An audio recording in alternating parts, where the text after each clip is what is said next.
Bienvenidos jóvenes de cuarto grado, sección I. En esta oportunidad hablaremos sobre la explicación de la relación de la gametogénesis con la herencia y la diversidad de la vida, en el cual trabajaremos la competencia, explica el mundo físico, capacidad, comprende y uso conocimientos sobre los seres vivos, evalúa las implicancias del saber y el quehacer científico y tecnológico, y como desempeño explica que la conservación del número de cromosomas haploides de cada especie se mantienen mediante la producción de células sexuales, gametogénesis, y relaciona este proceso con la herencia, la diversidad y las enfermedades genéticas. El reto para esta sesión es elaborar un artículo periodístico con imágenes de uno de los siguientes casos. Puede ser: explica con principios y conocimientos científicos sobre la gametogénesis, argumenta con base en conocimientos científicos sobre qué se hereda y cómo se expresa en la descendencia, y C, construye aplicaciones sobre las mutaciones. ¿Son ventajas o desventajas? Entonces, preparados para el inicio de la sesión de hoy día, jóvenes. ¿Qué es gametogénesis? Es el proceso por el que se generan las células sexuales o gametos haploides que participan en la producción sexual. En los vegetales se generan esporas haploides N, y en los animales se forman espermatozoides mediante la espermatogénesis, machos, y óvulos mediante la ovogénesis en hembras. ¿Y qué es espermatogénesis? Ocurre en los testículos. A partir de la célula espermatogonia se forma el espermatocito primario diploide, que por meiosis 1 da origen a dos espermatocitos secundarios haploides que se dividen por meiosis 2, originando en total 4 espermátidas N. Al madurar, estas se convierten en 4 espermatozoides haploides N, es decir, presenta la mitad del número de cromosomas de su especie. Como tenemos ahí en la gráfica, ¿ya? La regeneración, la espermatogonia, la fase espermatogónica, meiosis 1, meiosis 2, espermatocito primario, y dando origen a los espermatozoides como célula masculina. La ovogénesis o ovogénesis ocurre en el ovario. A partir de la célula ovogonia se origina el ovocito primario, que por meiosis 1 forma un ovocito secundario y en primer corpúsculo polar haploide. Este puede o no puede dividirse para producir dos pequeñas células haploides.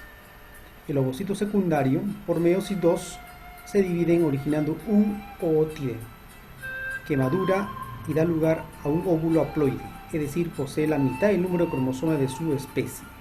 Como vemos ahí, la ovogénesis o ovogénesis también, ¿ya? Meiosis 1, meiosis 2, dando origen solamente a un óvulo maduro.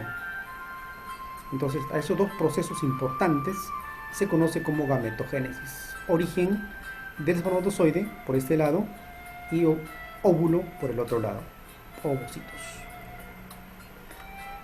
Recombinación de los cromosomas. Este es un punto muy importante, jóvenes.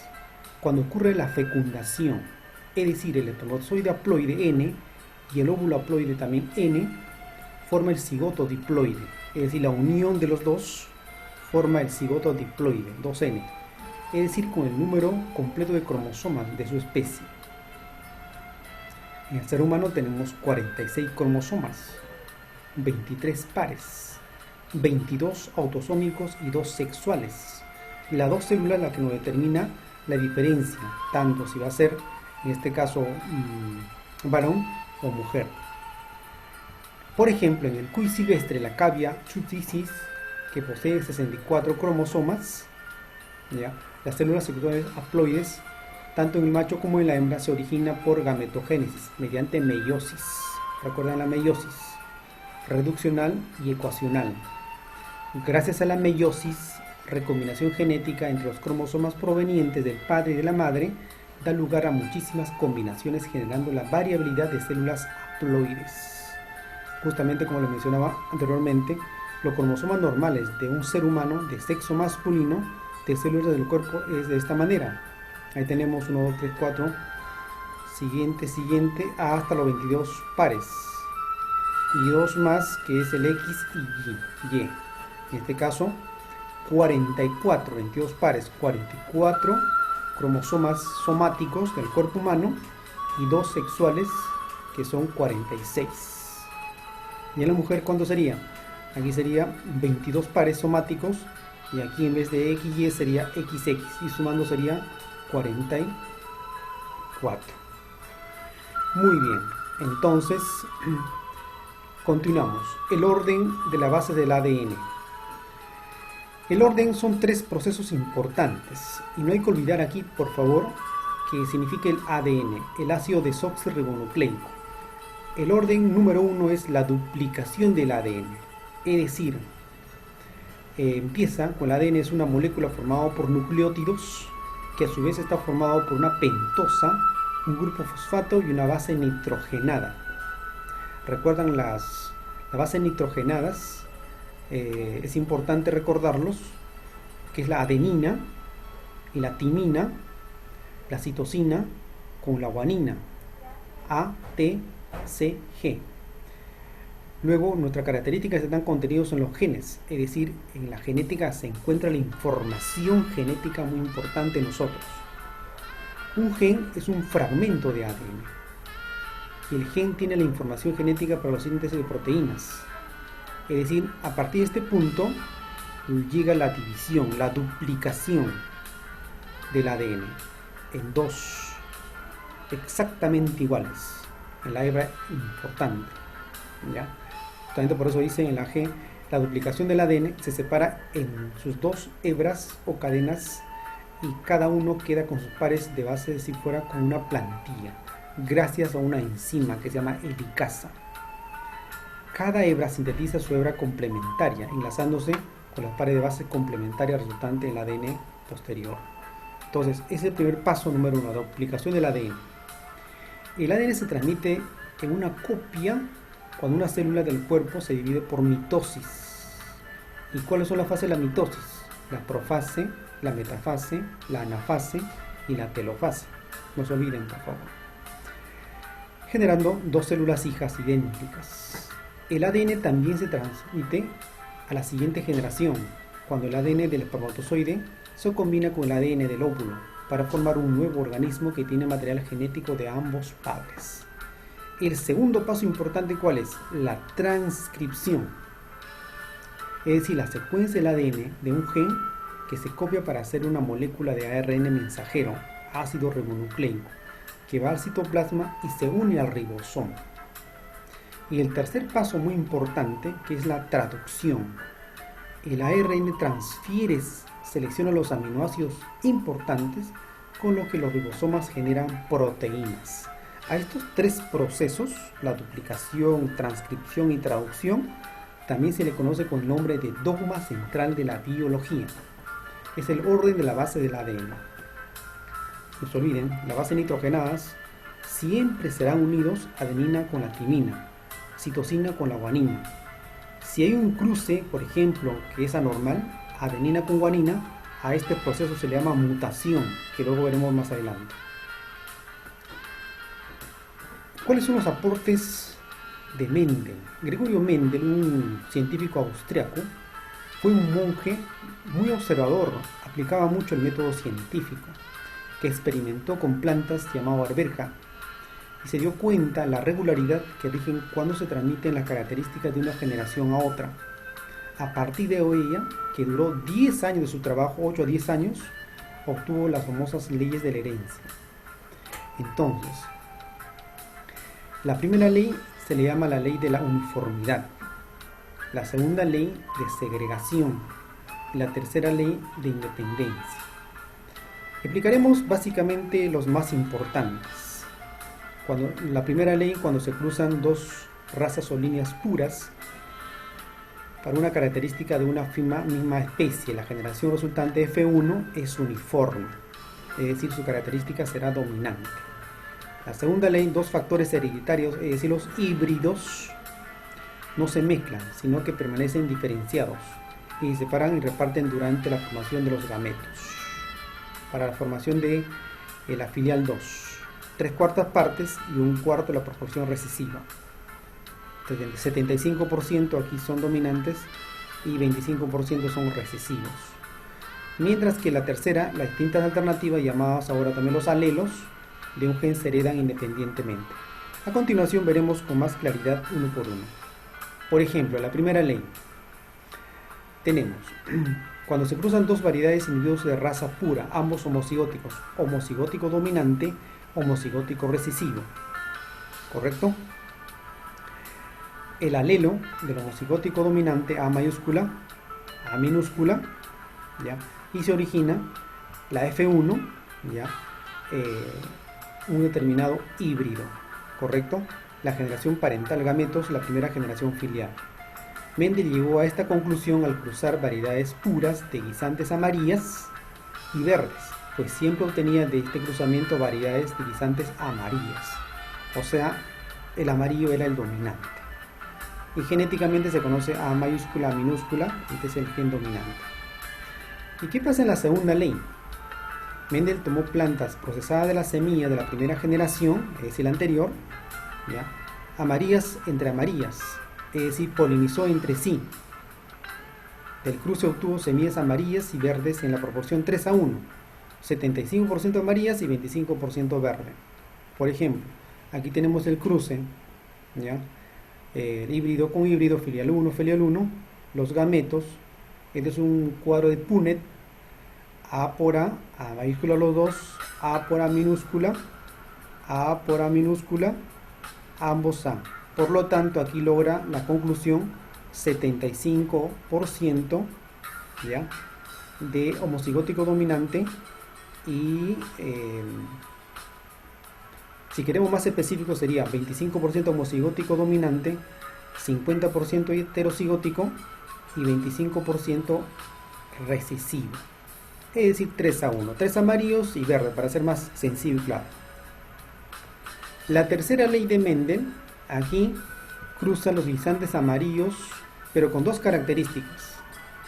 Lisos obtenidos dieron las siguientes segregaciones, o sea, 9 amarillos lisos, 3 verdes lisos, 3 amarillos rugosos y un verde rugoso.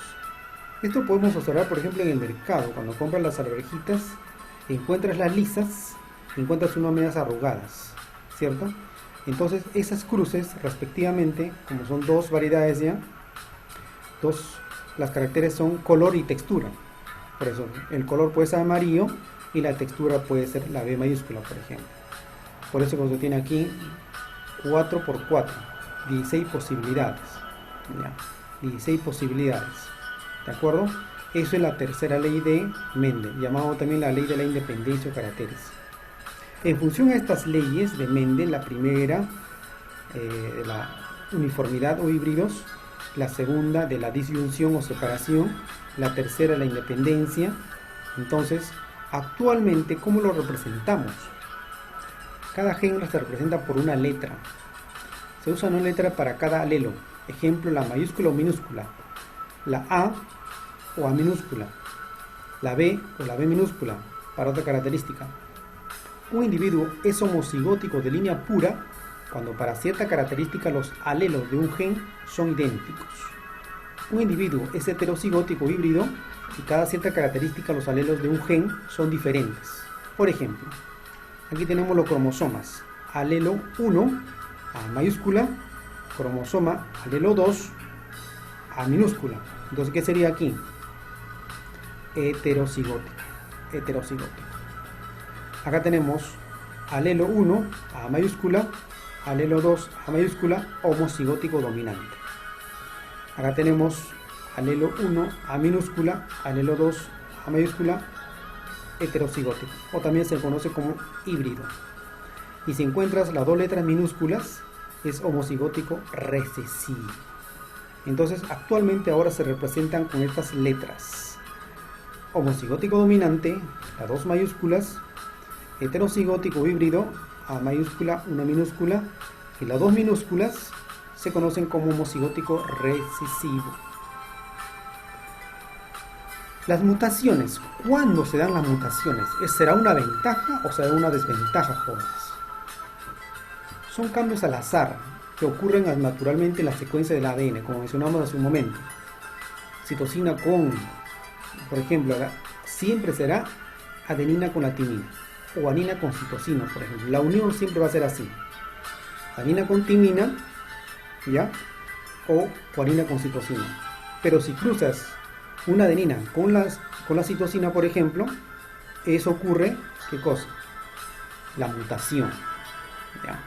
Entonces la secuencia del ADN, durante su duplicación, generando una adición o sustitución de las bases, es decir, las bases nitrogenadas, que son 4: adenina, timina, guanina y citosina, en la reproducción sexual, lo que a su vez produce variabilidad genética o de especie.